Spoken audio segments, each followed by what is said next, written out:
Hello everyone, welcome back to another Fallout 76 video. It's time for patch notes overview. Let me present you 20 major changes that came out with patch 13.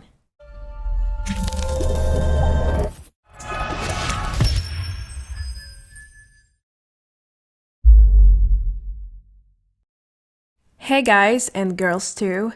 So patch 13 is really extensive, just like the previous two patches, and we have a lot to cover. I tried to resume things and focus on the essentials, so I selected 20 major changes and I went out testing as usual. Surprisingly, I haven't found that many bugs lately, so that's a plus. Anyway, I don't want to delay this intro any further, so let's get straight to the point. Let's start with the most noticeable change in-game, which is the new public events system, and you have surely noticed this one because now we have two groups of events, the normal ones and the public events, which are displayed in your map with a bigger icon, and when you click on them you can see further information about the event, like how many players are already there, how long has it started, and what's the difficulty as well. Normally it is difficult. Yes, hard. And you can also fast travel to all public events for free, no more caps necessary in order to join all the public events right now. And there is more. During the loading screen, you will access tips and a description of the event and on what you have to do, which is really helpful for new players. And lastly, we have a server-wide notification system, which will display in the top left corner of your screen for everyone above level 7 who is not inside a vault. So this way you can easily understand what events are on and you can easily go there because now you are aware of what has just started.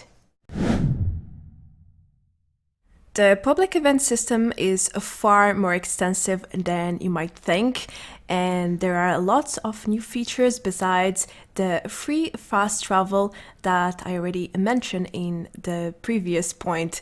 So we also have something really useful, especially in Scorched Earth, which is the fact that you no longer drop your junk while the event is active, and this applies to every single public event right now. Of course, when the event finishes, you will drop your junk, so watch out for dying in the very moment that you receive your event rewards. You don't want to lose your flux, at least not in here. It would be a shame, it happens to me all the time, so be careful not to die after you're done with the event. But there is more. Now there is a preparation period for every public event. And if you don't progress the event, it will automatically shut down when the time is over. Something new that we didn't have before. And now all public events except encrypted seasonal events like Midweek and Scorched Earth now share the same cooldown period. And quoting the patch notes, from the start of the previous event until the next begins. In other words, there are way less events going on ever since patch 13 went live.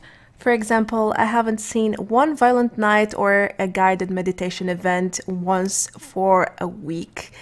And generally when I'm playing, I rarely find events. It is dreadful and I am confident that they will switch back because people love to do events. It's one of the biggest parts of this game. So it doesn't make sense to make a global cooldown for all these public events, especially when some of them are very basic and can be totally soloed. Yeah, he will be here to see, I suppose. The new standard small backpack is possibly the best addition that we had in patch 13. Now everyone who doesn't have a backpack yet from the Pioneer Scouts mission can have it very easily. Feel free to check my guide if you have no idea where to get the plan or how to craft it. And yeah, you can get 30 carry weight basically for free. You don't need to do any missions or farming any badges. You simply have to pick up a plan at the Morgantown's airport and then get some materials to craft it. And you can enjoy your new small backpack and use it in your alts, new characters, and well, do as you please. Moving on to Nuclear Winter, I know you guys don't like it much, but there was a huge update for Nuclear Winter and it moved out from Flatwoods to Morgantown. Yes, there is a new map with lots of new things, or features, call it as you please.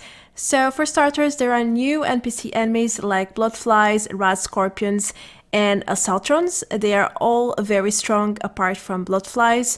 I mean, they are decent, but assaultrons are just very strong with their laser weapons and their melee attacks. Rat scorpions are also a bit challenging if you don't kill them fast enough, so keep an eye on them. Say goodbye to region matchmaking. Now we have a global one, which means less queue time and more people per match. I've been having 30 to 50 people per match, and that's amazing. First time ever since the release of Nuclear Winter. They have also added 2 new energy weapons, Gauss Rifle and the Assaultron Head, which are very strong, but not so easy to aim, at least in my experience. But when you do, you can pretty much 1-2 hit people without perks. Just like this example. So keep a spare in your inventory for this type of weapon. Overall, Morgantown is, well, very rich in loot, and you can easily hide in this residential area. There are so many houses, so many walls, and industry around it. I've made a video just for Nuclear Winter updates after patch 13. Feel free to check it out if you would like to know more details about what's new with this mode. If you are wondering why is everyone playing Nuclear Winter right now, first, there was a double experience weekend for all modes, and secondly, there are 6 new time limit rewards that you can claim from Nuclear Winter. All you have to do is play basically, because the rewards are based on earned experience and they update every time you reach one challenge. Another will come until the 6th is completed. And these are the 6 things that you can get. 4 are camp items, decorations, like this diploma and the poster and the flag sort of thing. It's called a pendant. There is also a stash box that looks very interesting in my opinion. It kind of reminds me of Vault 94 prize box. And we have 2 outfits as well. Well, one is an outfit, the other is an under armor, which you can use in Nuclear Winter as well.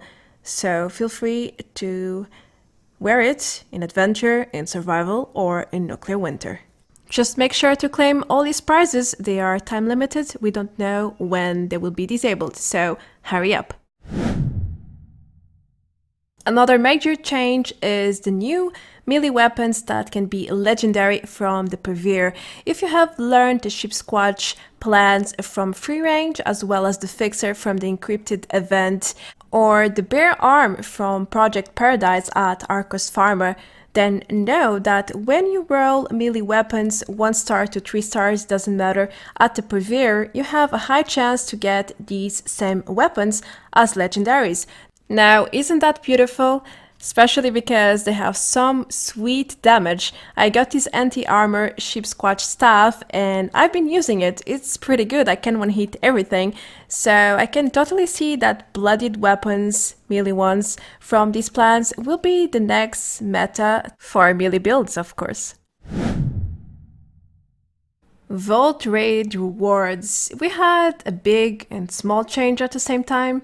Everyone was expecting Vault Steel to be increased from Vault Rewards, especially on Standard and Expert, but that didn't happen. Instead, Bethesda increased the amount of experience that you get from the mission rewards, as well as aid items. You know, get more Steam Packs, more Radaways, and more experience at the end of every mission. In Expert, you get double experience, more or less, because you also get a little bit in the mid rewards. That is convenient in a way, but again, when you do vault raids, you're not really looking for experience, at least not myself or anyone I know. We are looking for the plans and for gear. Ammo bags are quite useful, maybe they should have increased that instead of experience. And we are still waiting for more Vault Steel. I mean, I am farming steel for my power armor for over 3 weeks now. It is a real grinding process. And as you can see, you sometimes get disconnected from the server as well as many other bugs. It is really not easy to get to steel. With patch 13, we have a new group of weapons that are back in the game, and they are energy weapons with anti-armor, the legendary effect, and they will bypass energy resistance, which is not so good in my opinion, but is certainly better than nothing. There are several enemies in game that have high energy resistance, so this kind of weapon will be highly effective against them, but in general they are not so good for enemies with high physical resistance like super mutants, for example. On the other hand, using anti-armor energy weapons against enemies like cave crickets or even deathclaws, which have a decent amount of energy resistance, is highly effective. So vault raids with this type of weapon is probably a very good idea. There's tons of crickets and other bugs inside, and they are tough to kill, I can tell you that much. Workbenches got a huge update as well, but it didn't turn out the way I was expecting. You can now check which mods are missing for all the gear you have in your inventory. But they don't exactly say the names of the mods you're missing or the plans. When you check Scout Armor, there is nothing because there are no plans in game, only mods that you can buy from the armor in the Enclave. But everything else that has a plan for mods, you will be able to see the number that you are currently missing and the number that you already have. I mean, that can give you an idea of how much you already have versus what you're missing, which is helpful already, but I was expecting a little bit more because it can be very difficult to find all the plans even when you are actively looking for them. But hey, this is a start. Oh dear, Atomic Shop standees are now gone from the game. With patch 12, they were introduced and people were complaining a lot, and with all the reason in the world.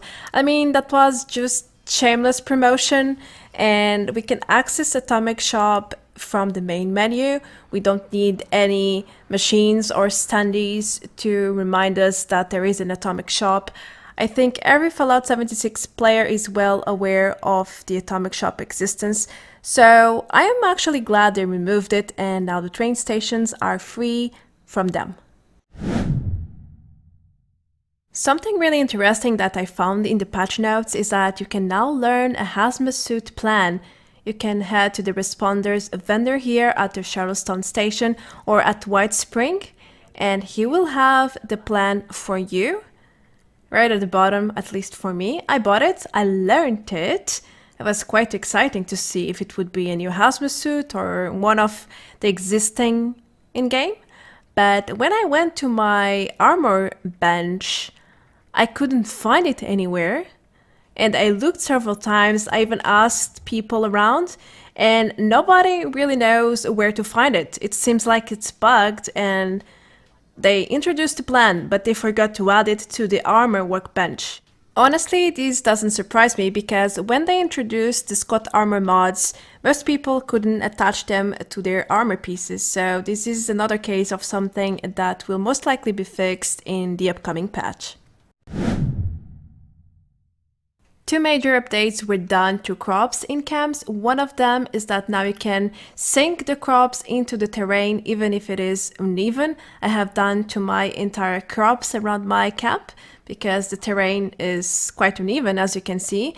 And the second one is about certain bugs that prevent you from placing crops in the soil when you should be able to place them, like weird messages saying that you are overlapping with other items when there is really nothing, such as rocks or grass or even other things that you have in your camp, but they are not really in the way.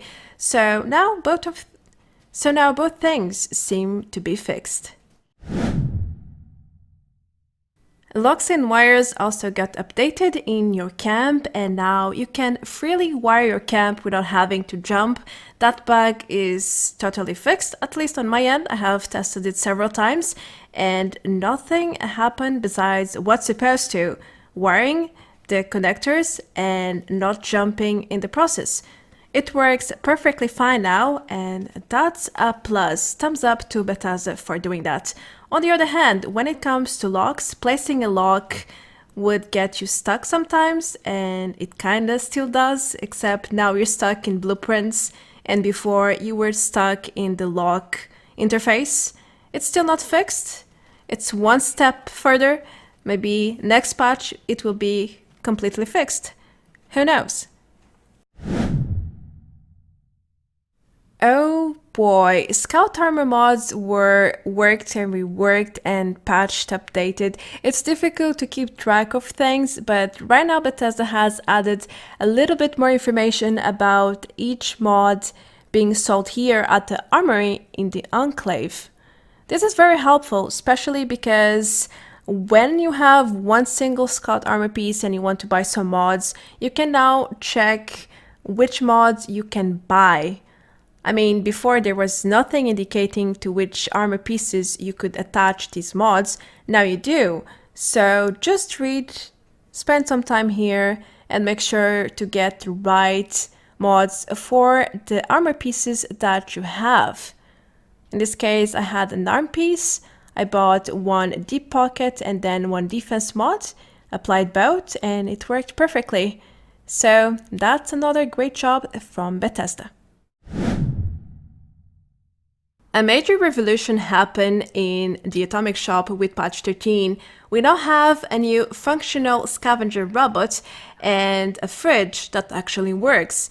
People have been discussing this matter very deeply. I'm not going to give my opinion here because I've made a video talking about this specifically. Feel free to check it out as well.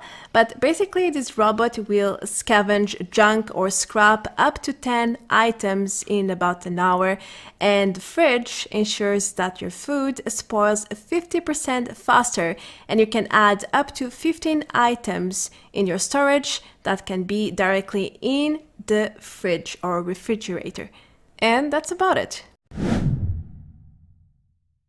Well, patch 13 brought us over one page of mission updates with lots of minor things, from adjusting the place where you spawn in an event, to markers, to descriptions, a lot of things that are not really game-changing in terms of the event or mission itself.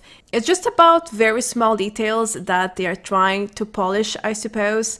I have also tested the dailies, which seem to give more rewards as well as random legendary items now. I've heard that you can get script from it, but I didn't get any so far, so I can't confirm that rumor. It seems like people were selling their power armor chases with pieces inside for some reason. I'm not sure if it's that exploit where people can trade the new power armor set. Maybe it was, but either way, I tried to do this today. I added my CHASIS to my stash, and then I tried to add it to my vending machine, and nope, it doesn't show up. So it is clearly fixed. Double checked. And the same result. It's working. Bethesda has also reworked the Urban Scout mask, which can now be worn with hats or headgear, as you want to call it. Basically, you can wear caps, but with most of them, it will clip and look horrible. So I'm not sure how are they going to fix that in the future, but with the ship squad mask, it looks pretty fine. But if you switch to a fedora hat, for example, it clips entirely, and it's like, what's going on in there? Do you see that? That's a no-no for me. I'll completely pass. And that's how it looks like with most of the hats. I found out these two exploit fixes, which are quite important in my opinion. That's why I have added them here. And one of them is the fact that people were adding more than 4 vending machines somehow. And the limit is supposed to be 4. So Bethesda has ensured that 4 is the maximum that you can go for. I mean, I never created more than 3, so I wouldn't know about that. But that seems to be fixed now, and that's great. The second exploit fix is in Nuclear Winter. You used to be able to press escape right after the match starts to access your controls quicker. Everyone was basically using this, and now you can no longer use escape to do this. It simply doesn't work. So again, it is fixed. Finally, now we have the option to lower or disable the main menu music, but the option to do this is in the master, like I thought. I mean, this way you will disable all your sound in game, and that's not so cool, especially in Nuclear Winter. You need to hear footsteps in order to, be aware of your enemies. But hey, at least now you can disable it in the queue and then enable it back when you are in a match. I have one more point for you. It's an extra and it's about limb damage. It is here to stay, and like Bethesda claim, it is not fixed. I got a 5 purchase from Purveyor today, and look how many I got limb damage on. It is just crazy, and I have also been getting legendaries from bosses and events with limb damage. It is popping everywhere and it's clearly not fixed. So yeah, maybe one day. That's all 20 major changes that I have for you from patch 13. What do you think about this new update? Do you like it? Do you dislike it? Leave your reasons in the comment section below, and I will try my best to answer as much as possible. Thank you guys for all your support, and I think Bethesda is going in a good way. At least we are seeing progress, and that's always a great thing to acknowledge. Except for the Atomic Shop. I know you guys think it's not right, but it's their way to the business. It's how the world works, unfortunately. Anyway, I'm Marta Branco. Thank you so much for watching. If you are new to the channel and you enjoyed the content, feel free to subscribe for more. Also, I have a Patreon page for anyone who would like to support me even further to create this kind of content. I will see you guys very soon. Until then, take care. Adios. Bye bye.